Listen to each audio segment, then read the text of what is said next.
This past Saturday was a glorious day of weather, a fitting send-off by Mother Nature to the Colonial Days fair. But as Robert Buffum reports, not before the Demolition Derby gave thrill seekers and adrenaline junkies a chance to get their fix in a relatively safe way. The Lloyd Exhibition Grounds was transformed into a gnarly pit of twisted, dented steel on Saturday, as brave, if not deranged, drivers put the pedal to the metal in the Demolition Derby.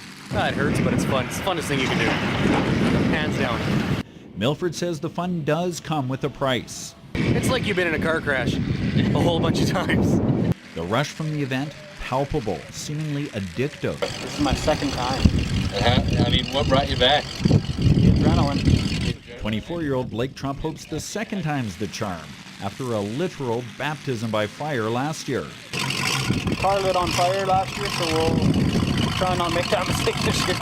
And it's not just the newbies who've got the fever. Just ask 10-year veteran Bill Langdon. I'm gonna wreck this nice pink truck. Oh yeah. Or 15-year vet Glenn Stewart, who's learned to keep it simple. I'm gonna crash that other pink Ford over there and the rest of these over here. For Stewart, the thrill's easy to explain.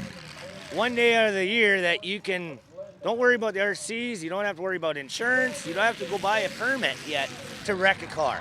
And for the hundreds of fans taking in the sight, the thrill was clearly also theirs, thanks to these modern-day turbocharged gladiators. Robert Buffum, Newcap News.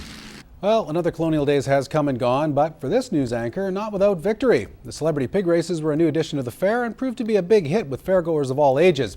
On Saturday night, myself and host of Around the Region, Whitney Stinson, laid it all out on the track to see whose pig would cross the finish line first. Whitney tells us now about her devastating defeat.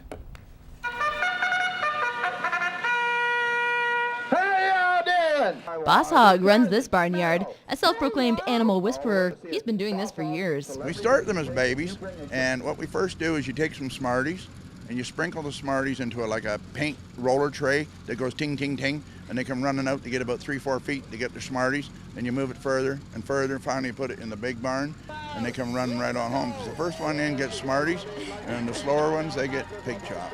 The audiences filled the bleachers daily for the show, all curious as to what a pig race has to offer. I think they all think I'm crazy.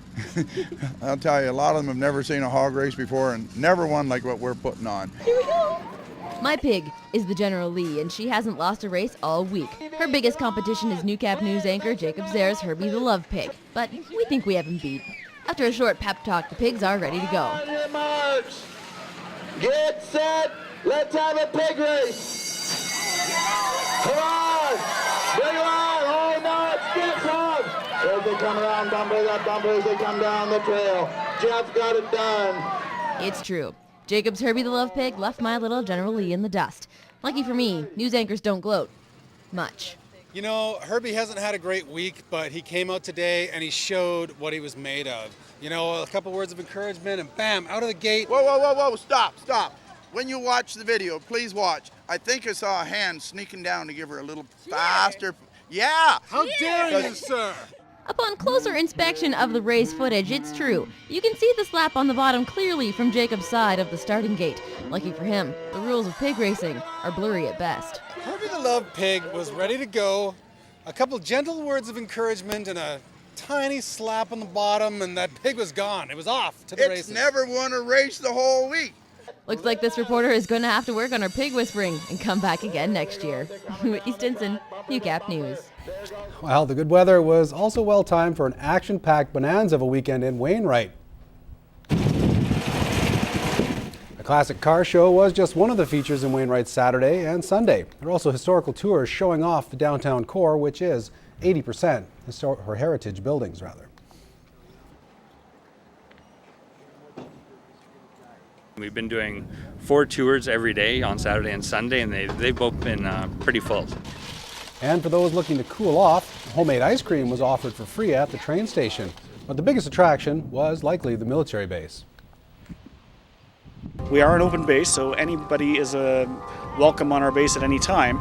But specifically for this weekend, we've put on some bus tours to welcome people and show them some of the things that we do. The base is the last stop for all soldiers before heading overseas, and those running it were happy for the chance to share with the public. I'm pretty proud of the stuff we do and the way that we are able to share with the people here in Wainwright.